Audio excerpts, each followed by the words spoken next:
You know, it was just about a year ago that I planned to take a trip to Kenya. But when I planned the trip, I didn't realize that they would be in the midst of a tremendous famine that's coming on.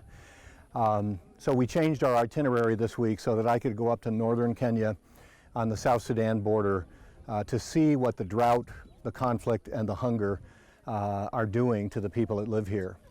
And I have to say, in my 19 years at World Vision, this is some of the toughest stuff I've had to see. You have to understand that the people who live in this region are pastoralists. They herd and raise animals. And what's happened because of repeated failure of the rains and droughts, as well as the conflict in South Sudan and Somalia, the Horn of Africa and East Africa is in the midst of a tremendous drought and oncoming famine.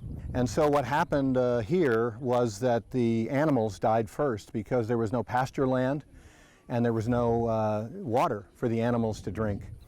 And as the people here say, that once the animals die, the people die next.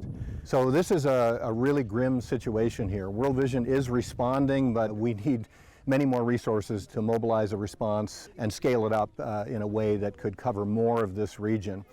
We're doing food distributions through the World Food Program. We're working with the county government here, who is also trying to respond.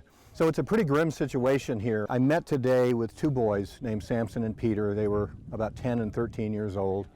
And they told a horrifying story to me. When food is scarce and animals are scarce, bad people steal.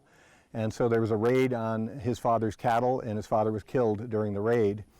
To make it worse, when the boys went back to be with their mother a few miles away, they had no food, they had no animals, and their mother died of hunger a few weeks later, leaving these two boys in a child-headed household. You know, I began my time at World Vision in 1998. My very first visit to the field was in Uganda, where I met three boys that were a child-headed household. You might remember their story from the Hole in Our Gospel.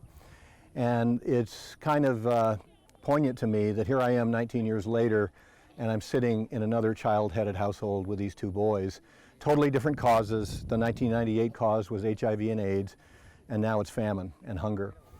And so I want to, first of all, thank all of you that have already responded to this crisis. The World Health Organization is saying that this famine is going to be far bigger than the 1984 famine, and they estimate more than 20 million people are at risk. And even now, 3.5 million children are malnourished and on the verge of starvation. I don't always feel helpless as the World Vision president.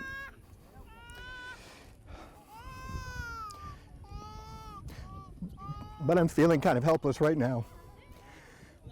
Please pray for these people. Pray that we can mobilize resources. Pray that we can get government grants, World Food Program grants. Pray that we can find a way to respond to this terrible, terrible human suffering that we're seeing here. God bless you, and thank you for all you're doing, and I look forward to seeing you again soon. Thanks.